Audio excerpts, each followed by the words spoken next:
If we're having a conversation and I know exactly how it's going to go, it's not alive. If we're having a conversation and we are walking down a path in myriad ways and we don't know what it's going to happen, it feels alive. Once we sort of take a look at the way our lives are designed, how limited the structures of our interactions are, of our movement in space, of our modes of thinking, once we recognize them as already designed, we can understand experience design as opening that up to new possibilities. There are few realms of life that are so designed, that are so in flux now, than work. It's such an exciting moment. It's why I was really happy to be talking to you. Welcome to the Work for Humans podcast. This is Dart Lindsley. Abraham Burickson is in a unique position to talk about the design of experiences, and by extension, the design of work. Years ago, he and several colleagues realized that they were producing art for large audiences, but only reaching a few in each group. And they thought, what if they designed an art piece for one person and bent all their efforts to making it fit their unique needs? This led to a long series of highly customized experience designs, some lasting months and involving scores of artists, but only one audience member. Abraham's new book, Experience Design, a Participatory Manifesto, assembles the methods, tools, and different ways of thinking of a deep experience designer that can be used for any design, including the design of work. Abraham's an author, a speaker, and design expert with over 2 decades of experience exploring experience design. He's the artistic director of Odyssey Works. He's the co-director of the Experience Design Certificate Program and lead experience design faculty at Maryland Institute College of Art. He has a background in architecture from Cornell University, where he studied the transformative power of designed experiences with, among others, the whirling dervishes of Turkey, the shuar of the Ecuadorian Amazon, and with countless artists, designers, and students over the years.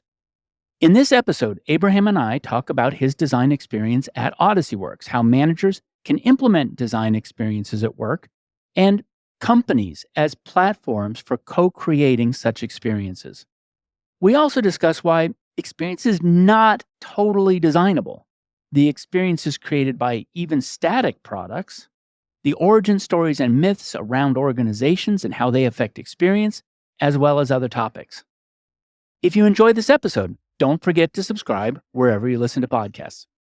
And now, my conversation with Abraham Burickson. Abraham Burickson, welcome to Work for Humans.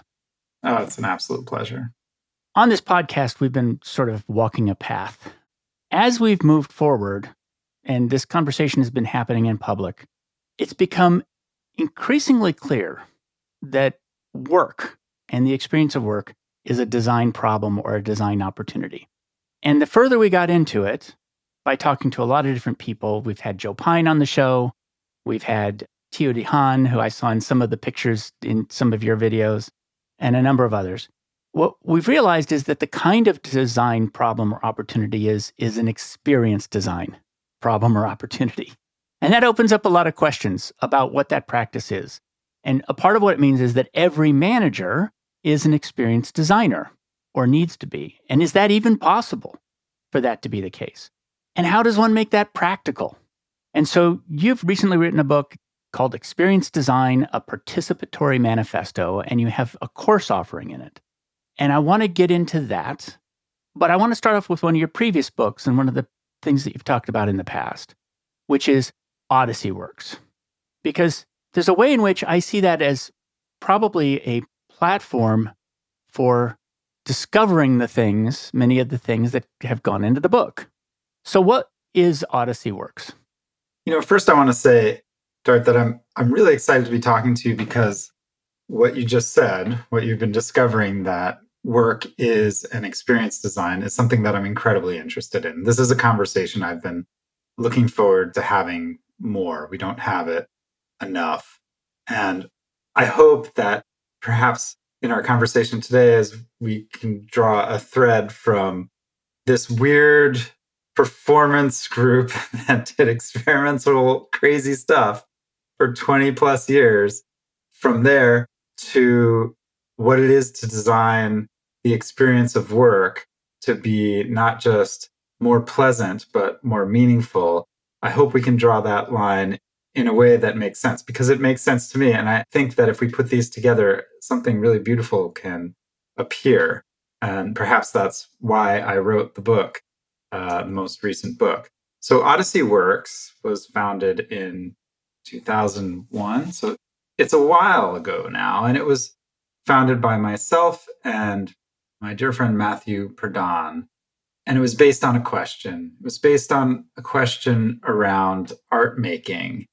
I was a writer and an architect, practicing those two things. He was a theater maker and a painter, and everybody is talking about how you sort of create your work and you cast it out into the world and you hope that somebody really gets it.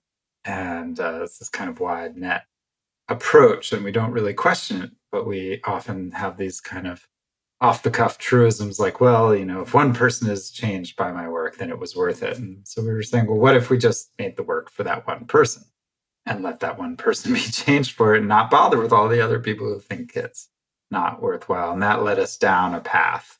And that path led us to creating week-long, months-long performances for one-person audiences. And we had a huge crew of artists and designers, of architects, of craftspeople who would get together and study all the material we could gather about our one audience member to try to create a transformative experience for them. We would have them fill out these enormous questionnaires. It takes up to 10 hours to fill out. We would listen to all the music they love. We would go visit their home, talk to their mothers, go for walks with them, go to the sauna with them, just try to be completely immersed in our audience member such that we began to think and see through their eyes as much as possible. If this strikes a familiar note for anybody who's ever fallen in love, that's sort of what we were doing. We were falling in love without all the dating baloney, you might say, right? There's wonderful things that happen when you fall in love with somebody. You open to a whole new world, right? Maybe you learn to love things you didn't love before. Maybe you learn to hear music in a new way. This is part of the brilliance of it. And similarly, when one falls in love with one's children, if one has children, you start to see the world through their eyes. And part of that is this innate practice of empathetic research that we automatically long to go into. It's not a job, it's an opportunity. I have a child, I have somebody I'm in love with. I long to find out what it would be like to see through their eyes. This, I would argue, is the most natural approach to design that there is. And we're still making these experiences. We're not doing this anymore. But we spent 2+ decades creating these because what we found out is that our work was far more interesting than the original idea had suggested. Our work brought questions to us as artists, as makers, as designers that we didn't know we had. And some of those questions, many of those questions were what we would later understand to be experience design questions, such as what are the contexts that we have to create in order to make it possible for an individual to be open to hearing a piece of music or to be in the right physical state to feel like they are going on a journey? Or what is actually the purpose of surprise, of discovery? How do relational moments change us? How do we balance times of quiet and times of engagement to generate the effect that we want to have? I think at the beginning, we had a kind of hubristic notion that we could know the person perfectly, like they do in the movies, whenever somebody's manipulating somebody, they just know them perfectly, like in that Michael Douglas movie, The Game. And they know everything, every way they're going to react. If you're going to turn left, you're going to turn right, whatever it is, and how you're going to feel about it. And what we discovered was that this both was not possible and quite arrogant, but also not the goal. Actually, what we wanted to do was to use these experience design tools to create contexts within which something was possible experientially that had not been possible before. Some kind of relationship, some kind of opportunity to behold something. I think many of us go to museums and have a hard time with, say, the structure of a museum. They've done research and they've found that people spend, I forget what the number is, and it keeps changing. I've heard the numbers, I don't know, 19 seconds in front of any piece of art. These are great works of art. These are things that are created over long periods of time, some of them meant for beholding it in extended moments. And they're not designed for 19-second engagements. And, I think many of us feel frustrated. We did an Odyssey once where we invited a whole group of people to a museum in San Francisco, the De Young Museum, and we had our own tour guide. And the whole purpose of that tour was to spend more time with the art. It was very simple. We had our tour guide, and this was part of an Odyssey for somebody who was actually my wife. And because she likes to view art in this way, she doesn't want to rush through. She's a curator herself of Native American art. And 19 seconds, remember that number. We went in and we looked at the first piece of art for 5 minutes, and that was jarring. We started to see the way that just slowing down the pace, because there are time scales and rhythms built into our experience designs, just messing with that transformed the space. People started to gravitate towards us. We went into the next piece, 7 Yorkshire Landscapes by David Hockney. We spent 15 minutes there. 15 minutes. It sounds like nothing for a great work of art.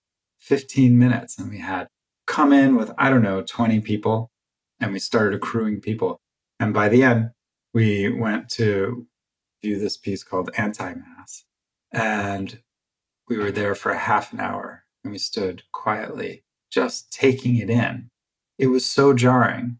By that point, we had accrued over 50 people in the room. The guards were so unsettled. I heard one say to another one, what are they doing?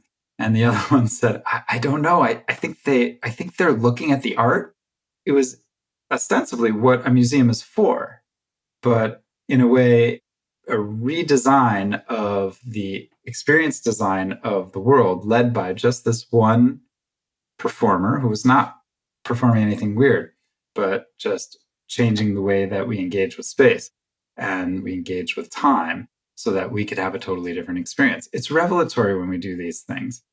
It's nothing. We spent a little more time with a piece of art. This is the power of experience design. You've answered some of my questions already. I'm going to restate them, and I'm going to sort of the things I was going to ask. So you're creating an artwork for an individual or an experience for an individual based very deeply on that one individual's whatever you can learn about them. And one of the questions that I was going to ask is the intent specific or is the intent emergent? Which is, you're dealing with one of the central problems of experience design in general, which is that no matter how well I craft your experience, no matter how much I know about you, it's always going to be experienced in an incredibly complex way based upon your context, your history, and it makes me want to give up. And I say this in the context of work, too, that as a manager, if you're a curator of experience, you curate experiences, and then you can't predict, the way people respond to those experiences is completely unpredictable, and it will change from team to team, and it will change from person to person. Then the question becomes, is it so out of your control that it can't be designed with intent? I think you're putting your finger very quickly on the great mental shift that we have to engage in order to engage in experience design. I'm trained as an architect. I teach in a graphic design program. There is a mania for control in the design world. This reached its peak during modernism, the idea that we could totally design people's lives with a house, with an environment, with a piece of art. It's like the architect in The Matrix. If you've seen that, he's sitting in his room full of screens and complaining that he had designed the perfect world and people rejected it. Why did they reject it? It was too perfect and they wanted to mess with it. I think the writers put their finger on it there. Experience is not designable. So experience design is an impossibility and brilliant. And what it requires is transforming the designer's obsession with the unknown, with chance as something to be controlled for, something to be fixed, changing that from a bug to a feature. Because this is life. Life is the unknown. If we're having a conversation and I know exactly how it's going to go, it's not life. It's not alive. If we're having a conversation and we are walking down a path in myriad ways and we don't know what it's going to happen, it feels live. It has liveness. This is the unknown. Experience is life. It's not a problem. This is also the other mania of ordinary design, of thing-based design, I like to call it, which is that you find a problem and you fix it. It's very one-to-one. I am designing for a better way to sit because we sit wrong. So I make a better chair. But experience design is an engagement with life, with all this wild complexity of the unknown. And I'm not designing to fix the way we sit. I am designing to create the possibility of an experience of engagement with the body in this kind of posture that allows me to speak to you in a better way. So it's not that we can't have any agency. Quite to the contrary. The design of conditions is the invitation of our audience to have possibilities that were not available to them beforehand. Experience design is not actually about limiting, it's about opening it up. And once we sort of take a look at the way our lives are designed, how limited the structures of our interactions are, of our movement in space, of our modes of thinking are, once we recognize them as already designed, we can understand experience design as opening that up to new possibilities. You talk about work on your podcast. I think there are few realms of life that are so designed, and there are fewer realms of life that are so in flux now and so in a space of experiment than work. It's such an exciting moment. It's why I was really happy to be talking to you. There's a couple things I want to clarify for the audience about what do you call one of the things that the Odyssey Works creates? Is it a piece? We call them Odysseys. You call them Odysseys. Okay.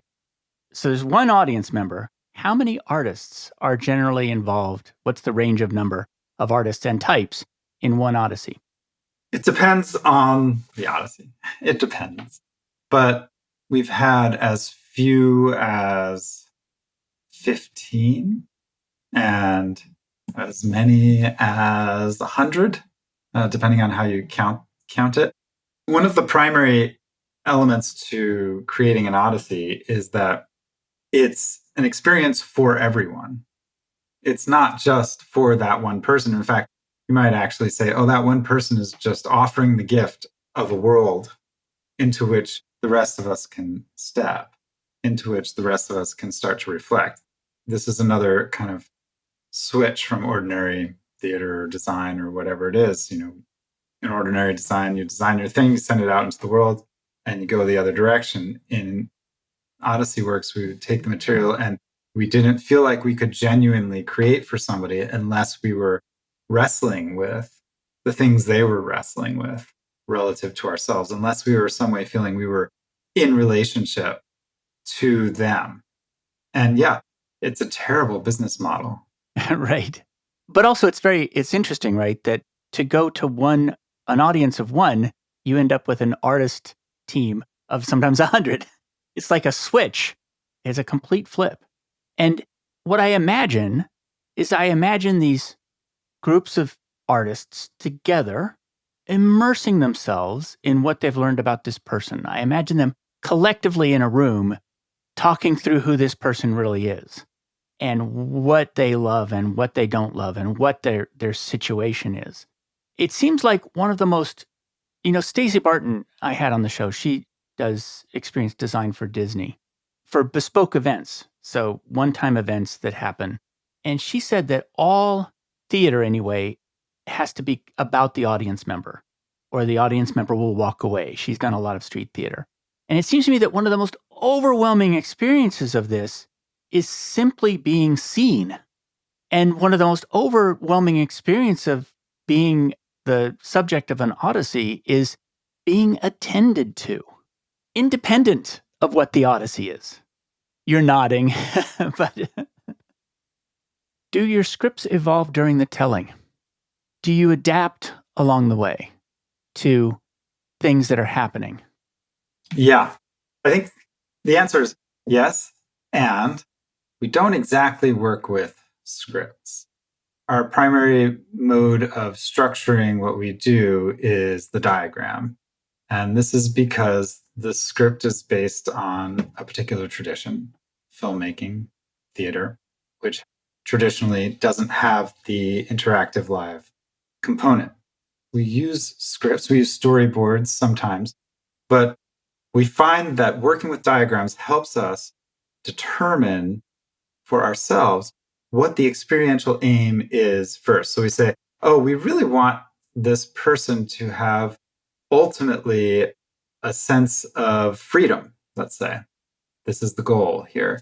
And we have an idea that if we move through a kind of series of engagements, we can get there based on what we understand, all of our research, that when this person has thought about a lot of things really intensely and had a good intellectual engagement, and when this person has had a good physical engagement, something releases in them. Why do we know this? Because of the stories they've told us. And so we build a diagram that is used as a working model, not a fixed model, but a working model for how we are going to structure our time together. And it's really interesting. Then we'll have scripts or all kinds of fixed media inside of that. Maybe there's a piece of music composed by the composer.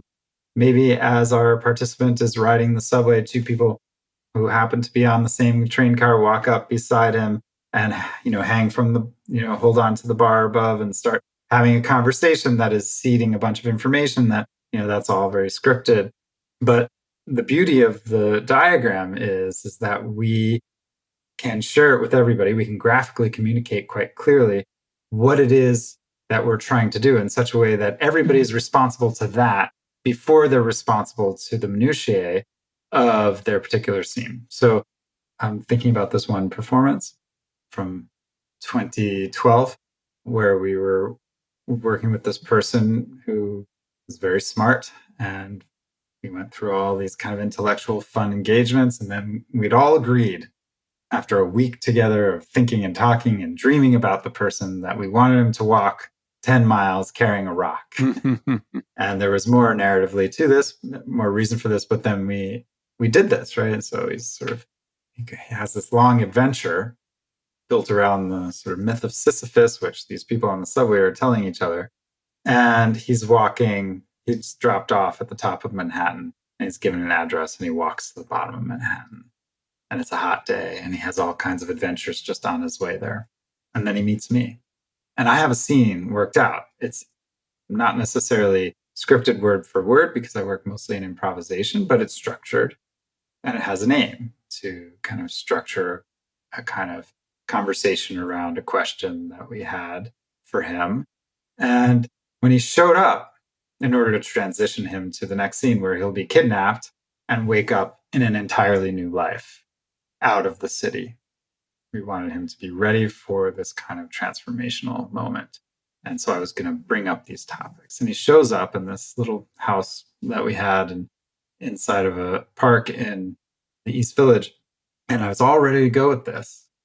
And my experiential aim was to invite him into a contemplative place. And he shows up, and he is deep in a contemplative place. He has been spending hours thinking about life and then just being quiet. The last hour had just been a walking meditation for him. And we hadn't understood that. We hadn't planned on that. Instead, I was about to go into my thing, and then I remembered, okay, I have to investigate. What is the goal here? Because I'm in service of the experience I'm trying to create, not in what I've scripted here. And then I just sat with him. We had a little meal planned, And then instead of some crazy kidnapping moment, I simply invited him into the crate that was prepared for him. And it was a quiet moment of purposefully walking forward as opposed to kind of a crazy kidnapping. Mm. I think of all of these moments in our work as Odyssey Works as these kind of laboratory experiments in experience design. How can we remain true to our experiential goal in a moment when we have a script, when we've structured what we're trying to do? How do we build in that sense of responsibility for everybody on a team? That's a much more reliable and robust way to do it if you can do it, which is that everybody understands the objective, not the tactics. Right. And I would argue a large part of the reason that doesn't happen is because of our communication. I work with companies, and Odyssey Works has a certificate program. It's a year-long program. And I come into places and they have goals, right? They have mission statements or mission questions, and they're on the wall. People see them and they sort of sit there like aphorisms. They're not frequently made actionable at every step of the path. And so when I work with people, I work with them to try to reconnect their current work with those mission statements, right? And it's super effective, but it needs something to carry it. Graphic communication can do that because it requires us to continually ask the question, what is the form I'm working in? Because otherwise we're rendering ourselves into the details. It's like if a house was built with a set of instructions that started with the doorknob, ended with the tiles, and it was just a list, we would have trouble understanding what that house was supposed to feel like, right? I think once we look at various different traditions, design traditions, but other traditions of practice, we see ways that they've solved for this problem. I love the section cut as an architectural tool. I did used to teach also in architecture programs. And I love it because it has in it a way of understanding space. It invites us to understand the space we occupy, where a floor plan is sort of more of a practical thing. And, a stage play, it's very hard to understand just reading word by word until you get to the end and have a conversation, say with the dramaturg, what the play is really about. But perhaps if you had a diagram, you could know that from the beginning. So the section cut is something where you see the architecture from the side.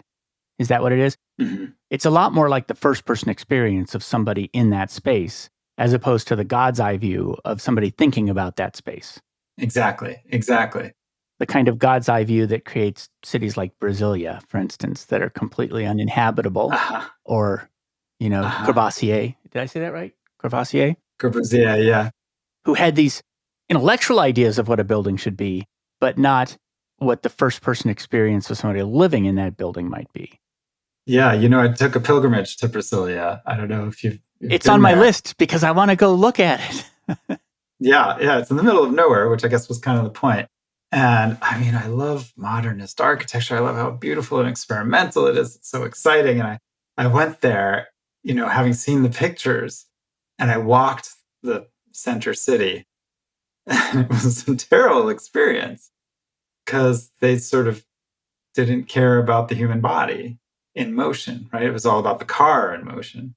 And you don't hear that, right? But what you see in architecture magazines or the textbooks or whatever is like these kind of fetishes of the single object, and those are exciting.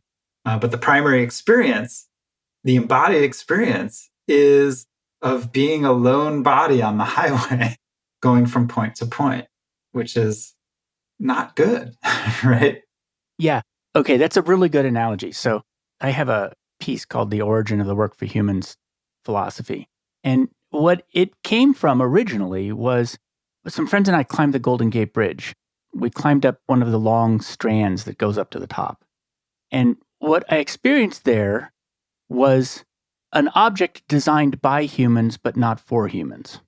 That was the big thing that came away from me for that, besides, fear and other things. But just that this enormous object had been made by humans, but not for humans. And then once sensitized to it, I could start perceiving that in other situations. Some of them were physical, like crossing a bridge or walking through Brasilia, sounded like for you. It was designed by people, but not with you in mind. It didn't see you. A good design sees you. Going through the security checkpoint in an airport is one of those places. It's designed by humans, but not for humans. And I would argue that most work is designed by humans, but not for humans. And that's the fundamental feeling that you get when you're in work and you don't like it, is that it doesn't see you. Mm-hmm. It is designed for some other objective. Yes. I love that you keep saying it is designed, because I think one of the things that keeps us from changing things is this notion that it simply is. This is how work is. You go to work, you stay, you punch your clock, you sit at the computer, you have this kind of chair, whatever, and that's how it is. And maybe somebody invented something to try to intervene in that. So there was a little design, but the whole thing is just the world as it is. And I think from an experience design perspective, we can take a look and say, even though there's not some one person who sat down and said, this is how we shall work, it is a designed experience, not just work, travel, families, cities, communities, religions. All of these things are the products of human choices that are experience designs, whether the people who are thinking, creating them, were considering them as experience designs or not. And once we think about things this way, we can say, okay, what is the experience design I'm working with? What are the experiential affordances of every element of this design? We can be really analytical. We can get down to the nitty gritty. What is the relationship between the wheels on my chair and the community that I am entering into in this place? What design aspects of this community, because we spend a lot of time there, less now, but are we not there? Are we still part of it if we're at home? We're still in community. We're still in the community. Right. Design choices have made this community support toxic individuals or not support them, support an inefficiency in our mode of making or not support them, denigrate the relationship between our most important values and the work we're doing, or support that. Right? These are all design decisions, and we can see by looking at various different places where people are working in various different ways they're experiencing life, that there are design decisions that have been made and they affect these things. And we need not take it for granted, take any of these things for granted. And fortunately, we're in this time of vast experiment, which is going to yield all kinds of results. We think we're sort of done. Okay, Zoom, not Zoom, maybe we need to come back to work. Sounds very like singular choice. But in fact, we are using ourselves as guinea pigs to look at what it means. I was working with a bunch of my students, my experience design students at the college where I teach during deep pandemic when we were just having classes online. And I said, look, sort of the same, right? I mean, we come to class, you go home, you have your homework, you see the people in the class, we have conversations, and it's much easier for me to like give you links to interesting media. So everybody's saying it's worse. Why is it worse? And they had some comments. I said, let's do some research. And so they spent a couple of weeks just taking notes. We asked the question, when are you in class? When are you in school, like as an experience? And when are you out? And what did you used to engage with in school? And what do you no longer engage with in school? And one of the things that kept coming up was people talking about the time before and after class when they would just run into each other, or the time when they would just wander to people's desks and talk about something totally irrelevant. This kind of in-world experience of being in school, which allowed them to feel they were scholars. I like to use that word sometimes because it sort of implies a kind of avidity for the activity, right? It encouraged it, right? And there's so much to that. And at home, we're in a world that has totally different things. What is the world of your home? It's very different for some people, especially students who've kind of been moved into a denatured space. I work mostly with grad students. They're not in dormitories, and so they've had to make their home, and it's some sort of recreation of where they came from with some aspiration. Maybe there's a community of friends, but it doesn't have this fullness. And so it was very difficult. I mean, we saw so much mental health issues coming up during pandemic amongst our students and amongst everyone. Of course, the obvious thing is because of loneliness, but I would argue that we were without the contextual support that made us capable of being who we wanted to be in the world. That's the question I think we can ask in a bigger way about work now. So, what I want to do is, and by the way, something that nobody probably mentioned, but it occurred to me while you were talking about that, is school is sexy. You never know who you're going to meet. You're with people, you're forming relationships, you're making eye contact in a very different way. And humans care. I agree so much because that's the unknown. That is the space of potentiality, of possibility. And that is what is sexy. That's also why we love cities. Why would we love a place where we live in a tiny box and don't have a backyard and have to be on a stinky subway? Because we're constantly engaging with the sexy possibility of what might happen. Christopher Alexander, who we were talking about earlier, he has a chapter on cafes and why they work, why public cafes work. And he says it's a platform for possibility. You just don't know. It's not like home. You might meet somebody. You might, see somebody. I don't know. It's much more magical. Yeah, because liveness requires the unknown. Mm-hmm. So let's talk about the curriculum of an experienced designer and what goes into your course, what's in the book. Because here's the greatest fear of this conversation is that somebody in business is listening to this and says, this is too groovy for me to implement. I don't know how to implement this because I don't have an army of artists. I can't pay attention to every individual person with this level of detail. I actually would argue management is scaled to do that. Management can get very specific with people, but let's talk about the curriculum and what's actually learnable and what isn't. I love that question. Just a couple of days ago, we had a conversation with a couple of our students. One runs an entrepreneurial incubator, and the other does product at Wells Fargo.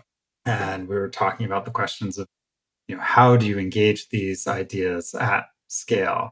Just to address this kind of head on. Not so much. It wasn't so much about HR, but about sort of processes within teams. And one of the things we kept coming back to, because these are folks who are in our program, but are already applying the concepts that we work with and the concepts that are in my book. One of the things that kept coming up is this idea that you have to begin, and this is what I've been sort of coming back to in our conversation, you have to begin with clarity around your experiential aim and an actionable understanding of how to apply that. So it's not just the motto or the mission statement or the mission question up on the wall. It's how are we going to manifest this all the way down the line? How is everybody on the team going to get on board? It's something we come up against quite a bit. We're working on a consulting project right now. We're with an organization who's with a team of project managers in an organization. They say, well, we work with the artists below us and the money people above us. And they not only don't they understand each other, but they don't even speak the same language and they're moving in different directions. And we are stuck in the middle like the middle child. And one of the main tools that is there is this notion of engaging a phase zero approach. We call this phase zero, the phase when you set down this experiential goal, you articulate it, you diagram it, and then you take a look at your processes with leadership and you say, how is this experiential aim going to be manifest through our process? And then you get everybody on board. The beginning of the conversation is not, your job is to go out and do market research. The beginning of the conversation is, your job is in the context of this experiential goal, which is related to our mission, but the goal of this project, of this activity, whatever it is, of this team, you have to play this role. You are invited to play this role, but you need to understand it in that context so that if the participant gets to your house and you're about to have this conversation with him about something deep and you find he's in a different state, you got to pivot. Same thing. If you're the researcher, if you're doing market research and you find something totally different that informs not this little question that you've been asking, because it does, but is related to the bigger experiential goal of your team and of your organization, you pivot. And you pivot in a way that everybody up and down the line understands it. This is real alignment. And then the money people and the artists, even though they have different roles, even though they're playing different parts, are still working the same question. They're working the same problem. But to go back to your question about curriculum, there's essentially the fact that this way of thinking applies to all ways of making that are for people. It doesn't matter if you're making an app, a one-on-one Odyssey, if you're doing scientific experiments, if you're creating a workplace. Starting this way makes it possible for you to stay true, as it were, to the experiential aim. The curriculum of our program lays out a series of tools for experience design and gives people an opportunity to practice with them and to work with them. And these are tools such as, how do you create experiential narrative? What is world building and how does one actually do it? And I'm not talking about Narnia or Westworld, but I kind of am, because it's actually the same activity to design Westworld as to design a college or as to design a workplace. There's a lot of the same principles involved.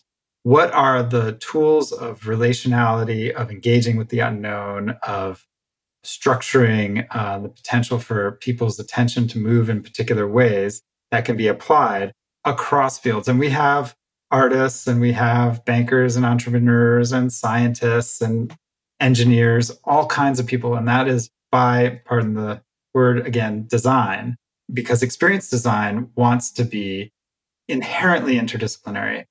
You perhaps have an experiential aim that is beyond your capacities as an HR person, as an architect, as whatever you are. The experiential aim drives the collaboration. It says, I need to hire somebody who is a sound designer. I need to hire a chef. I need to hire somebody who's really good at agile processes. Whatever it is, the experience drives it. And then you change the team. Otherwise, you're constantly protecting a certain personal territory around work. But if your organization works towards an experiential goal, there's a fluidity there. And because of that, we have a wildly interdisciplinary and diverse team. So we work with those basic principles of experience design, which are the principles essentially in my new book.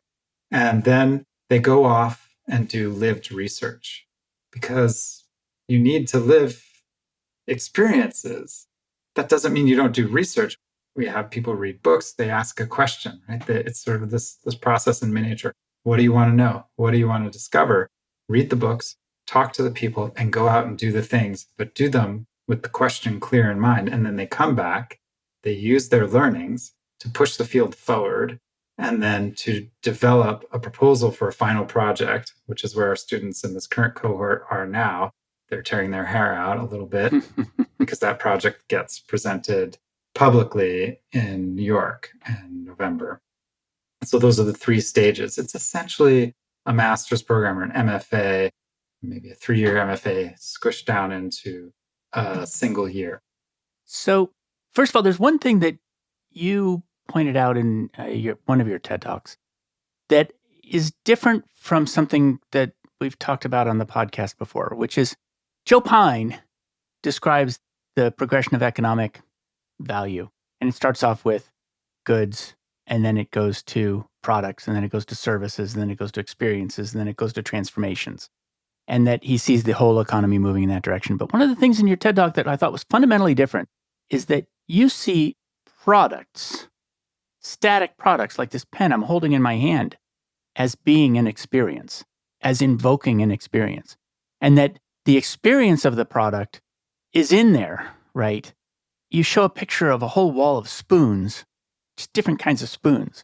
They might all feed you from a utilitarian perspective, but they are all different experiences of eating. I just think it's super important to point that out. And you said it before. You said, experiences are everywhere, but experiences are baked into products, Absolutely. static products as well, because otherwise it's very easy to think of experience as it always looks like theater. It always looks like something I can walk into and be inside. It always looks immersive. It's not always immersive. And so you define experience very broadly. And I think it's very liberating. I think it's really important. We're spirits of the material world, as they say, right? And I don't care about this pen. I mean, I have a love of pens, actually. I'm a writer, and I love the pen that feels right in the hand, and that I can write well with, and that is part of me doing some piece of writing that I feel good about. But it's not the pen per se, but what the pen is catalyst for. And we can get really hung up on the way a Muji pen looks, and how much it costs, and sort of its translucency.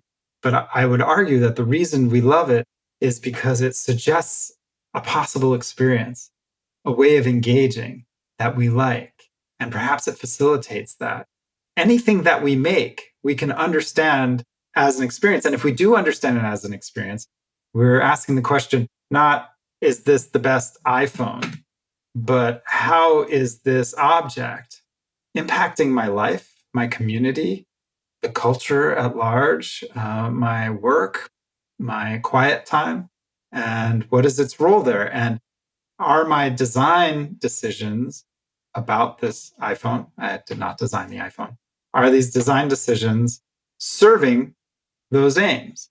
Everything is part of that. Think about food. I mean, think about how your best experiences of food probably involve the wonderful sensory moment of eating the food, but also involve the relational moment of who you are with, also involve the contextual moment of where you are, also involve the narrative moment of how that meal connects to a story of your life that you wish to celebrate.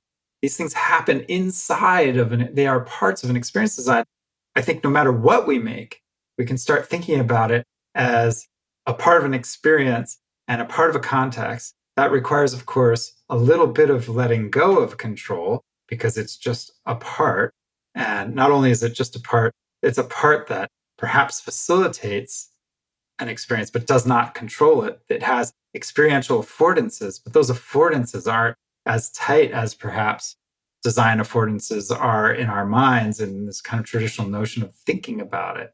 So there's a little bit of sort of humility that has to come in. But the other thing that it does, and I think you've spoken to this, is instead of saying, oh, well, it's an experience, it doesn't matter what the stuff is. No, it really matters what the stuff is, because the stuff really affects us. If that smell of that sauna that you go to, if it's too strong, you may not feel immersed in it. If it smells like some moment in childhood, you may have the wrong association to really feel it. In fact, the demands upon craft are both much greater and more measurable in a certain sense. Whereas before we're like, okay, well, it's a great piece of architecture because it looks really good and it's in this tradition. It's a very relativistic approach, right? How do we say what beautiful is? There's been so much arguments about this. Maybe we put aside beautiful or good in traditional modes and say, okay, what is the experiential outcome of an engagement with this design? Is it doing what I hoped it would do? Am I feeling what I hoped I would feel when engaging with this? And if it is not, it's failing, right? And if it is, then there's something in the craft that makes it so. It's actually much more measurable than traditional product, traditional design. A couple things sparked for me there. One, Christopher Alexander, who we talked about earlier, he said that great architecture is defined by the events that keep on happening there. Yes. It's the events that are catalyzed that are important. So, what would you think about describing companies this way in relation to how they work with work?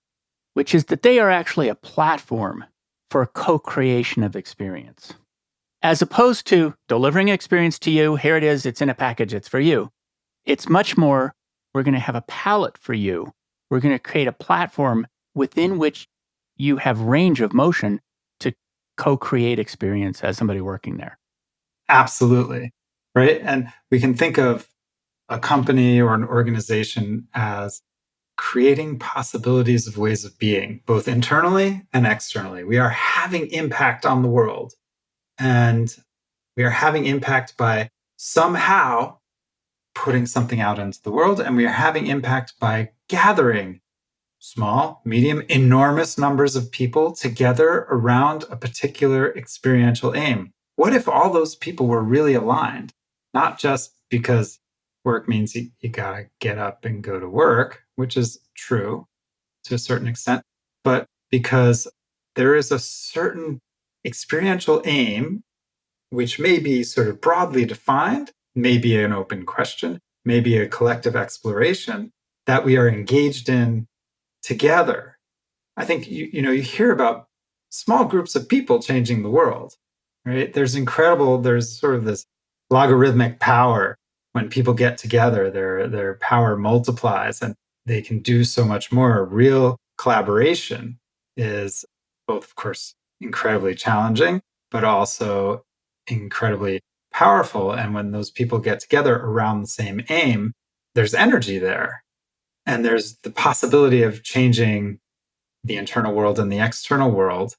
And everyone is involved in developing the culture, developing the world that is creating that output.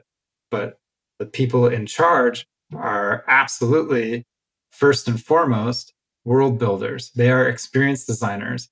They have to not so much have a vision that is so smart that it will create the right product and get people to work hard, but they have to vision how to create a world that invites people to make their best work and feel fulfilled, and to have an impact on the external world that is in alignment with their phase zero, with their experiential aim. I want to talk for a second about narrative. Had John Truby on the show who wrote The Anatomy of Genres. And we spoke about the stories that play out in work and how sometimes work is a detective novel, and sometimes it's a love story, and sometimes it's a horror story, and sometimes it's all these different narrative patterns. And we talked about the beats that happen throughout a story. So, would you say that the concept of a beat in a narration is similar to the experience objective that might be at one point in one of your diagrams, in one of your experience diagrams? To a certain extent, it depends on the diagram. Maybe what I would take from what you're talking about is there's a time structure and there's a rhythmic structure to our engagement with any activity. And that rhythmic structure helps us to develop a narrative in which we are a player that makes sense. One of the things I talk about in the program and in my book about world building is this engagement with narrative. It's sort of a truism. We're always engaged with narrative. It's the sea we swim in, as Frank Rose would say. But we can ask the question, what is the way that we are currently engaging in narrative together? And are we engaging in the same narrative? And what does it take? And there's one of the brilliant sort of moves of world building is creating a narrative structure within which anybody who wishes to be in that world will feel they can engage. And the keystone to this is the origin story, the origin myth of any world. And organizations, companies, universities, artist groups, everybody is constantly telling and refining and retelling and trying to convince you of that origin story. And if it's a well done origin story, if it's compelling, if it has this sense of the magical, which all the really good ones seem to have, there's often something supernatural. I would argue most nations are founded in their origin myths by these supernaturally powerful people. I mean, what were they like in real life? Probably a little more ordinary, but the beginning is this kind of supernatural activity. We are constantly reading these biographies of these great founders who are geniuses. What is a genius? A genius is kind of a supernatural quality, right? It's they have brilliance from another place. They're like prophets, right? And they bring this, and this is the origin story. And then everybody who's there is then relating their story, if it's a good one, if that world is well built, they're relating their story to that origin story. How am I supporting this? How am I maintaining the world in alignment with the origin story? Or how are you, bad person, not maintaining the world in alignment with that origin story? I did some work at Apple, and if you go to Apple and walk around, people are talking about their founder, Steve Jobs, as if he's still there, because that origin story, the story of Steve Jobs, is so strong that people there wish to remain in relationship to that story. There's a structure of work, there's a structure of maintaining a narrative, there's time scales, there's activities, there's constant checkings in with one's own narrative and how it relates to the narrative of the origin story that allow this thing to be maintained. There's events, there's rituals, all these things maintain a relationship to that origin story. And really effective organizations, places where people want to be, are places where that story is meaningful to them, because it sort of contains the phase zero. It contains the aim of the place in a way that even a diagram, much as I love diagrams, couldn't do. It's a very interesting thing, because in every company that I've been in, the conversation has always been, we're not like we used to be. Mm-hmm. That's always there. And that's partially because there's a myth of what we ever were that we're comparing ourselves to, which is highly idealized, you know? And it's always like that everywhere. Our country is not what it used to be. Exactly. College is not what it used to be. Families are not what they used to be. And this activity is the measuring of the present against the origin myth. It will never be like it used to be. And that is a kind of upward pressure. It's a moral pressure from the ideal of the origin toward some sort of activity. It's productive in a certain sense, because the people who are saying that are saying, let us figure out how to get there. Of course, this can be used for ill or good, depending on what that origin myth is. And we fight over those origin myths. We argue over them. But if you have a myth that your company used to be really ethical and did great things and was very supportive of its employees, and you feel like it's not going that way, you have two choices, right? If you feel there are people in leadership who are trying to bring your team in that direction, then the narrative you have is, I am part of trying to get back to the goodness, get back to the greatness. And if you feel that people are pushing against it, if you feel they are not supporting that, the original moral core of your organization, the ethical basis of it, and your story is that we are not what we used to be, you become disaffected. Organizations Or you're the fall apart all the resistance. time. Or you're the resistance, or you quit. You're the rebel force or something like that. Right. I mean, I think so many people have such a hard time when they go to a place and it was supposed to be so great, and they come and they find the story isn't true. There's nothing worse than finding that the story is not true, that what you were told, it's a loss of faith, and those are terrible moments. I want to talk about the diagrams. Joy Mountford, who's at Ford at the moment, but she was at Apple for a decade. She was the head of user experience there. She writes scores. They look like musical scores. When you interact with a Ford autonomous car, what's the sound? What's the vision? What's the smell? What's the touch? That you're going to have at each moment of that experience, for instance. What do your diagrams look like? I mean, I know it's at the top. At the top, we have, here's the experience objective. And that's going to be the guiding for everything below it. But what are the strands, or what's the structure? Well, they're all different depending upon what we're trying to do.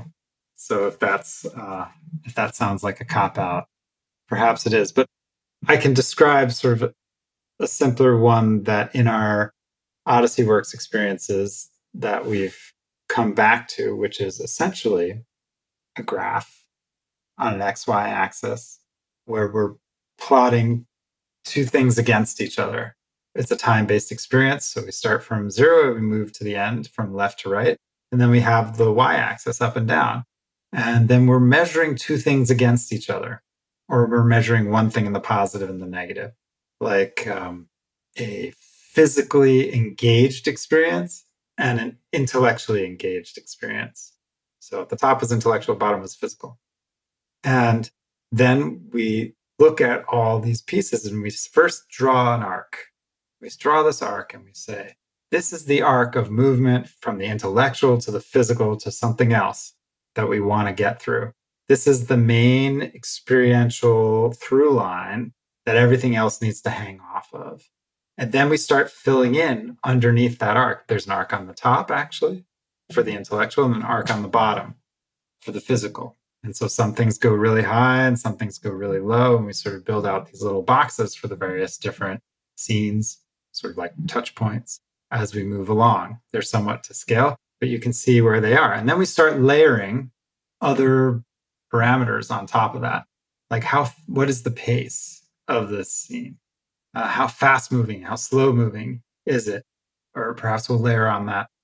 What is the environment in which this is happening? What is the aesthetic quality of that environment? And then we throw in a few details. This then is a working document. It is not actually just to tell other people what we've come up with. Then we have this little machine. And then we sit down with the team and we're like, oh, well, if we push the physical engagement up a little higher in this scene and slow that one down, let's see what it looks like. And then let's prototype that. Let's test it out. Let's run through it and see how that affects us. And we can start to use that as a little research machine, just a thought experiment machine, so that our editing process happens on the diagram. And then we go and work out the details. We start from the big picture, which is that experiential aim, work out the details. Otherwise, if we weren't doing it that way, we might write a long script and then say, okay, what was the emotional arc of this? How did that happen? But there are lots of different types of diagrams. The diagram really needs to follow the experiential aim. I love that you were speaking about scores, and the history of scores is wonderful because for hundreds and hundreds of years, they've really structured music in a pretty tight way. And then early in the 20th century, a bunch of people like Stockhausen started saying, how do we get out of this fixed place? How do we start messing around with what happens if we liberate the score? If we start playing with other scores, if we start exploring other things? And you had John Cage and all these people who were bringing in different modes of experience around music. One difference I would suggest, so a score is a kind of diagram, but not all diagrams are scores. Scores are generally diagrams that are determining actions. You follow the score, you play the score. That's sort of in the nature of the score. Whereas a diagram can also just represent relationships. Even a single symbol is a diagram that could kind of contain an idea that you're referring back to. So there are many more pieces of diagram for any performance that we make. And we don't just do Odysseys. I've worked on online platforms, creating experiences for small groups and pedagogy and all kinds of things. But for any experience you create, there are many diagrams because many of the processes have their own particular experiential aims, and you need to be able to look at them and think about them clearly and be able to put on the page the things that you really need to work with. That's what the diagram lets you do. It says, okay, what are the main things that are supporting my goal here? I need to put them on the page. I don't want to rely on, the traditional staff with its 4/4 time or whatever it is that's going to structure it for me. On the other hand, a score or a diagram, when you consider the structure, allows you to consider the structure. You can build the shape of your score.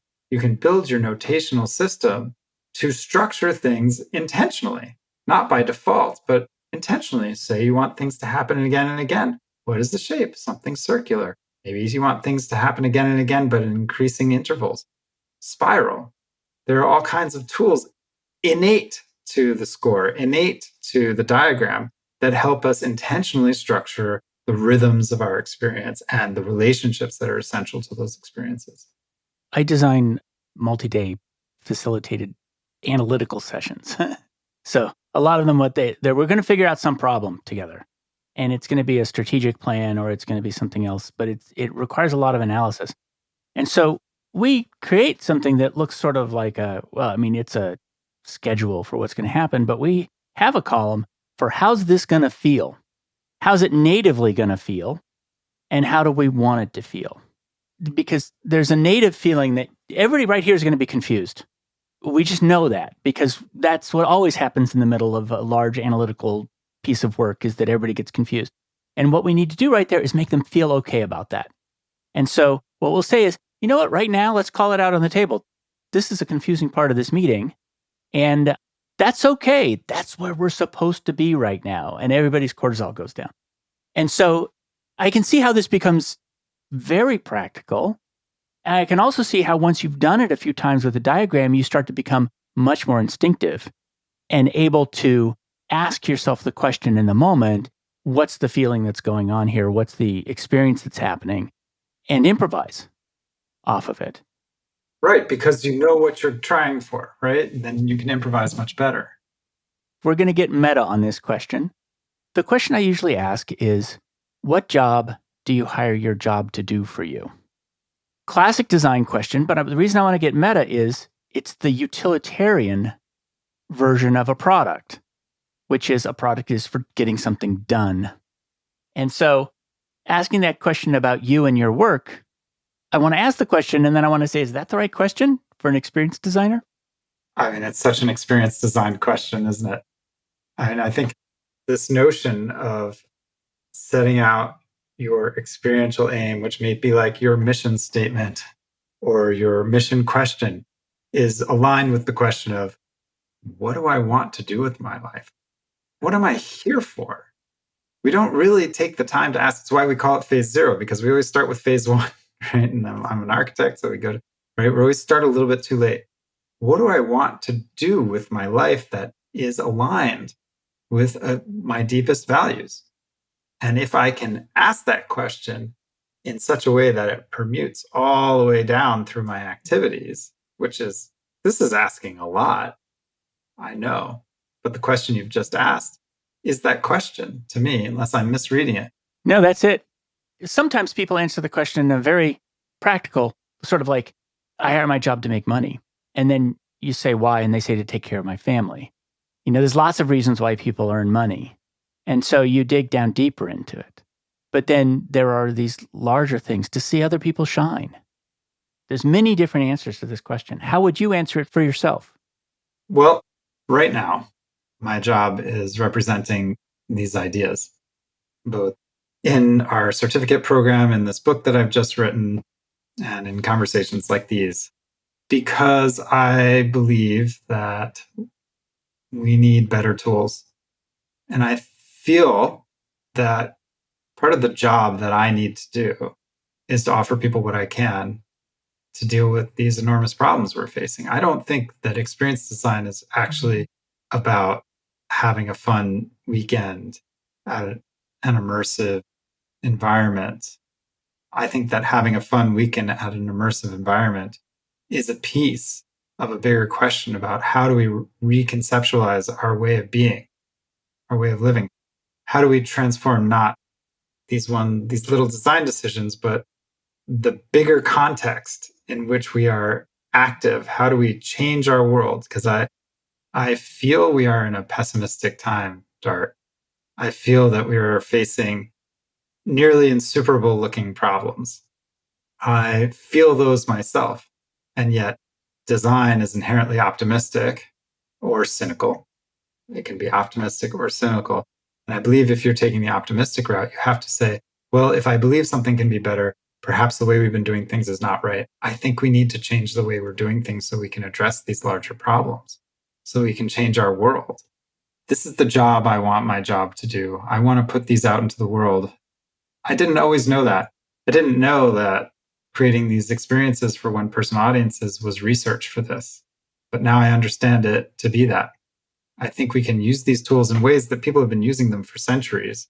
Religion has been using them, the architects have been using them, guilds have been using them. Think about the incredible tradition of the journeyman carpenter in Europe to rethink our world and perhaps make it better, perhaps have a vision that is not a whack-a-mole approach to dealing with small problems, but a holistic approach to saying, what is the world we want to live in?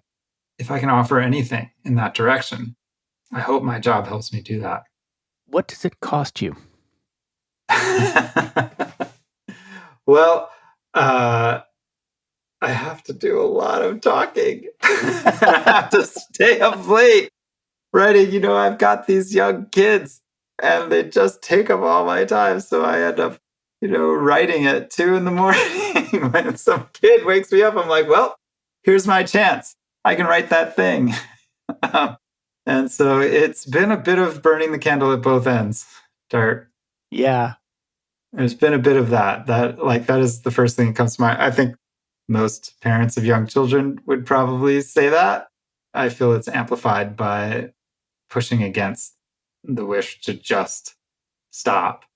I also want to manifest many of these ideas in my home. And one of my main experiential aims with my children and my family is to be present and to be doing this work while being present. Because if I can't do that with them, who am I to talk about anything?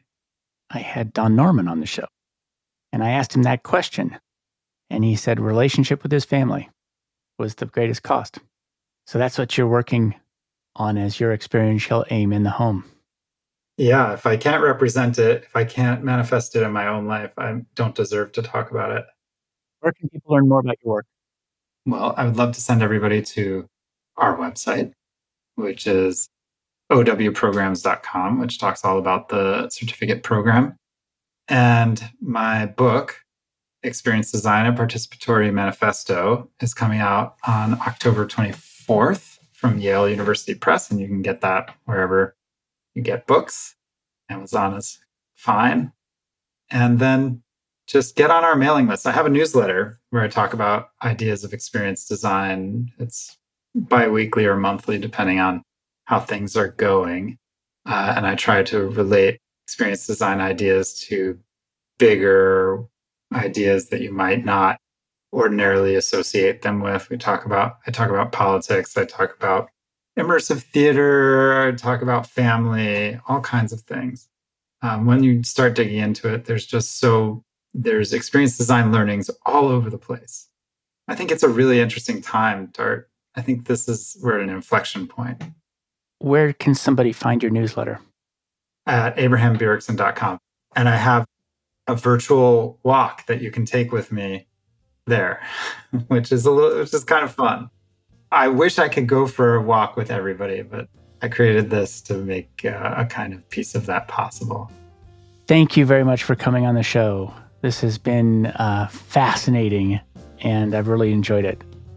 Dart, I love what you do. It's been really wonderful to be able to talk to you. Thanks for joining me for another episode of Work for Humans. If you enjoyed this episode, please give us a 5-star rating wherever you listen to podcasts. And share the show with one person you think would get value from it. Believe it or not, this really helps us grow the show and reach more people who want to build the kind of work that people really want. As always, thank you to my producer, Jason Ames at Ninth Path Audio, for his insights into content and his high standard for quality. Final note, the opinions shared here are my own and not the views of Google or Cisco Systems. Thanks again for listening. See you next time.